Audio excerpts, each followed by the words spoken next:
Seguimos en Entre Líneas, decíamos en la presentación que nos íbamos a ocupar del tema del ciberataque al Poder Judicial de la provincia de Córdoba. Hay varios antecedentes de organismos nacionales y también de algún poder judicial de otras provincias, como por ejemplo la del Chaco, Sí. que sufrieron situaciones muy similares, además de un montón de empresas que en la mayoría de los casos no trasciende y que Bueno, han tenido bloqueos importantes, ¿no? hace poquito ocurrió con la aceitera General Deza, ¿no? Exacto. Hace muy poquititos días atrás ocurrió con AGD acá en General Deza. Bueno, está Gabriel Zurdo ya con nosotros en comunicaciones, CEO de BTR Consulting, experto en ciberseguridad. Gentilmente nos atiende y ya lo estamos saludando. Gabriel, ¿cómo va? Buenas noches.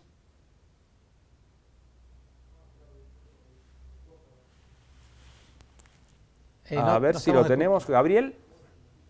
¿Me escuchás, Gonzalo? Ahora sí, ahora sí.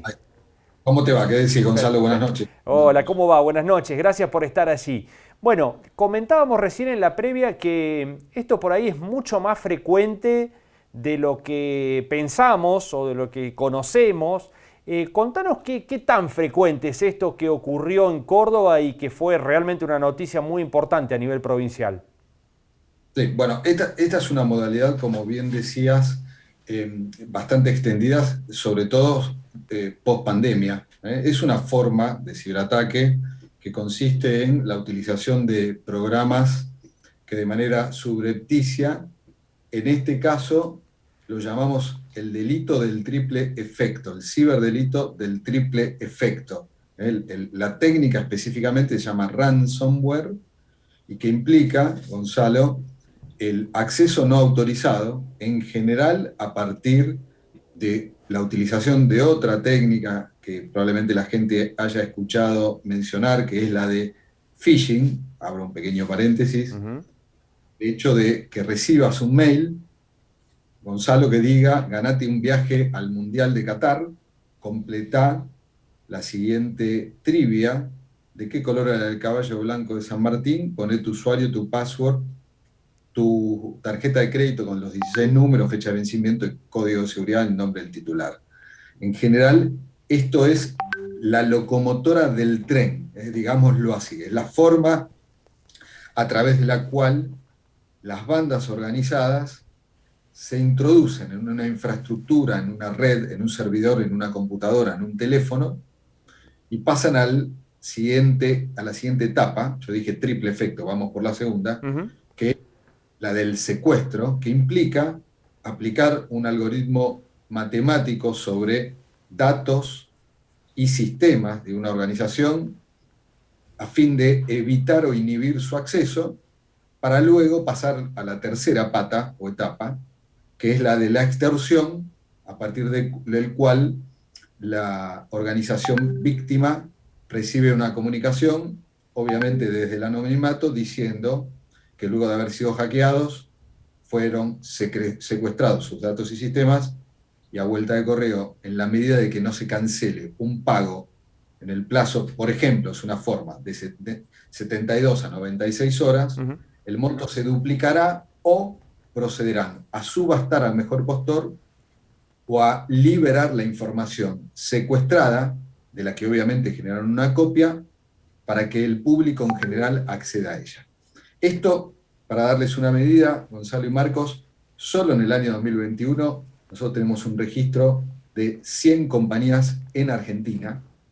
La estadística nos muestra que en el primer semestre del año 2022, en comparación a la misma ventana del año 2021, el porcentaje de esta técnica específica, repito, ransomware, delito del triple efecto, creció por lo menos un 50%. Y la explicación, además de la condición post-pandémica, en donde todos tenemos que ser conscientes y reconocer que estamos más tiempos conectados que antes a Internet, a más dispositivos, y que la franja etaria de usabilidad de la tecnología de Internet se amplió sensiblemente. Hoy una criatura se inicia en TikTok a los 6 años y los adultos mayores se terminaron haciendo amigos de la tecnología. En el medio están las empresas, los estados, los organismos de servicios públicos como el Ministerio de Justicia. Lo que tenemos que entender es que además de estos tres pilares, lo otro que ha ocurrido es que definitivamente la posibilidad de pesquisar e identificar la autoría de este tipo de bandas cada vez es más limitada y reducida. En consecuencia, si no los podemos detener, encarcelar, este delito, que junto con el otro atributo que tiene, la monetización de su rescate, se vehiculiza a través de criptomonedas. Hoy hay más de 3.000, a pesar del crypto crashing, las criptomonedas todas en los últimos 2 meses sufrieron una caída profunda, están de a poco recuperándose algunas, pero definitivamente parte de la evaluación que algunos hacemos respecto de la caída del mercado podrá tener que ver con la guerra con Rusia, podrá tener que ver con los ciberataques por parte de Rusia sobre infraestructuras de misión crítica en Occidente, y por otro lado, porque el ciberdelito, como prueba fiel de lo que estoy diciendo, crece exponencialmente, monetiza y financia sus operaciones y la ganancia del producido de sus actividades de hostilidad y agresión digital a partir de la utilización de criptomonedas. Sí. Gabriel, falta del lado de las empresas y fundamentalmente de las instituciones públicas argentinas un mayor trabajo sobre la ciberseguridad.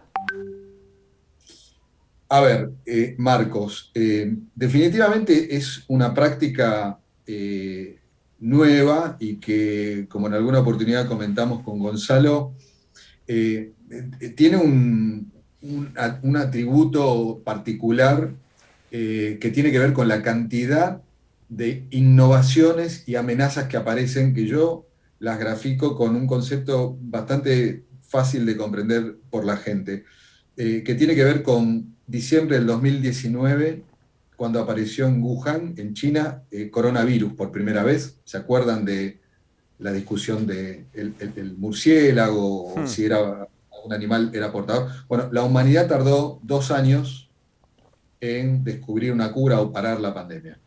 Lamentablemente, desde el punto de vista tecnológico, y por eso también enfaticé el hecho de cuánto más estamos conectados, cuánto de la tecnología que antes despreciábamos o minimizábamos hoy, naturalmente, cuántos de nosotros hacemos una compra a través del teléfono y antes nos desplazábamos hasta un comercio.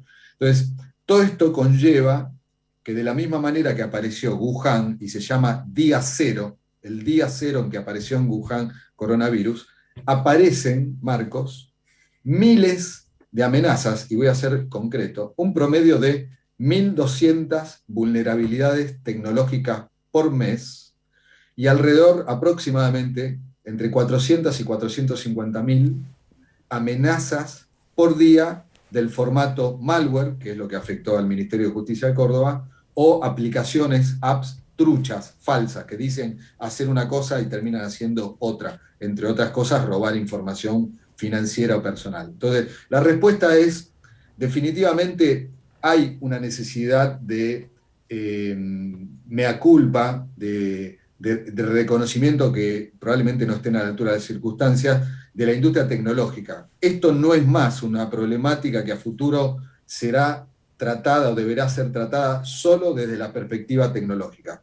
Cada vez más requiere de la integración entre el rol de lo que nosotros llamamos el factor humano, la experiencia nos lo demuestra así, en un porcentaje altísimo de estos eventos, es requerida necesariamente la intromisión, o vamos a decirlo en criollo, la metida de pata de una persona poniendo mal el dedo en un teclado.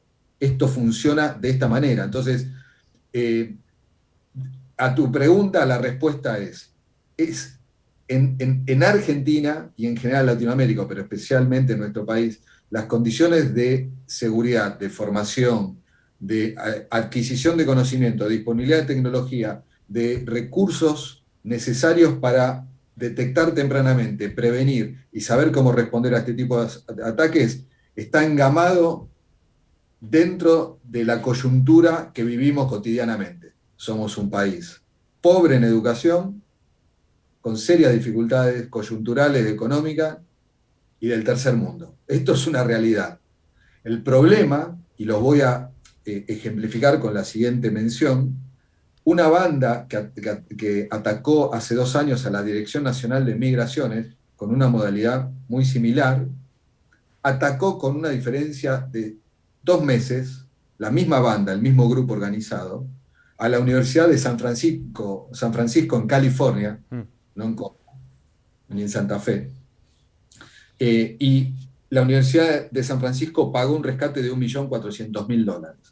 A las 3 semanas atacó la Dirección de Migraciones, que estuvo inoperante durante varias semanas, no pagó el rescate.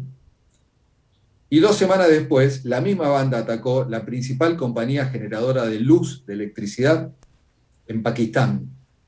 Esto habla de que cuando nos preguntamos si estamos a la altura o no, que la nueva realidad a la que nos enfrentamos no tiene más fronteras, tiene cada vez una protección, un blindaje mayor a partir de la posibilidad del anonimato que brinda el medio digital, la facilidad de fabricar identidades sintéticas, gente o empresas que no existen pero que tienen Instagram, siguen a un club de fútbol, les gusta una marca de auto, profesan una religión, tienen una orientación sexual, tuvieron hijos, fueron a una facultad, pero no existen, son sintéticos, acaban de ser creados para defraudar e intrometerse en las redes y sistemas de este tipo de organizaciones.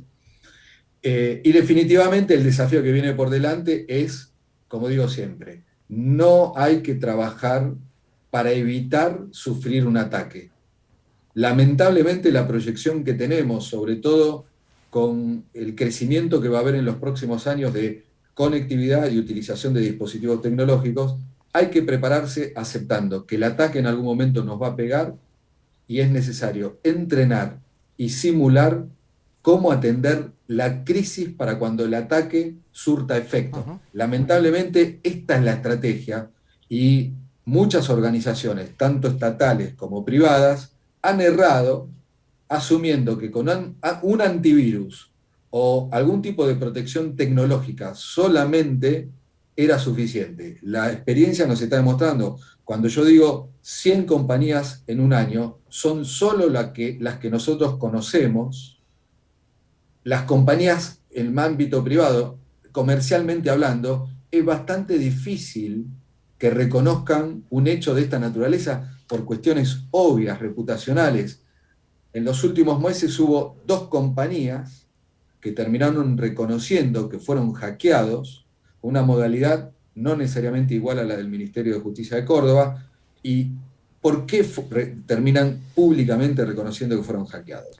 Pues son compañías que están cotizando en la Bolsa de Nueva York, que por protocolo tienen la obligación de reportarlo a los accionistas y al ente regulador de la Bolsa de Nueva York, y si están localizadas en el ámbito geográfico de Estados Unidos, tienen obligación de reportarlo al FBI, porque hoy es una cuestión de seguridad nacional en esto. Entonces, esto habla de la gravedad a la que nos podemos llegar a enfrentar. Imagínense ustedes, el año pasado, Marcos, Gonzalo, tuvimos 7 caídas de WhatsApp, Instagram y Facebook, una de las cuales duró 7 horas, que fue la más grave. Probablemente esas situaciones se hayan presentado a partir de la carga enorme que en medio de la pandemia la gente hizo uso intensivo de la tecnología por los encierros y las cuarentenas. ¿Hacia dónde vamos? Cada vez es más necesario trabajar en la prevención, detección temprana y en la generación de capacidades y de conocimientos para, como dije, no solo tratar de evitar, sino aceptar que el daño se va a producir y atender de la manera más lógica o más económicamente posible, razonable, el daño al que nos van a someter. Gabriel, muchísimas gracias por estos minutos con Entre Líneas, ha sido un gusto.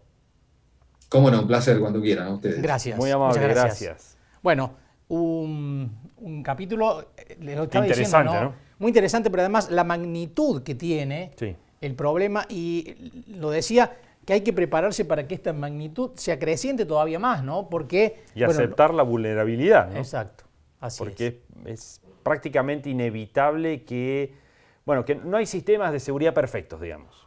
Así es. Así que, y esto ha quedado demostrado ya en muchas oportunidades. Mencionábamos algunas, él mencionaba hace un ratito lo de migraciones, fue muy conocido hace algunos meses atrás, cuya información quedó disponible después, alojada en algunos sitios de internet. Quienes saben de estas cuestiones saben acceder a esa información que quedó disponible por la banda que realizó este ciberataque a migraciones de la nación. Bueno, como migraciones, el Poder Judicial del Chaco, CONICET, bueno, y ahora el Poder Judicial de Córdoba. Vamos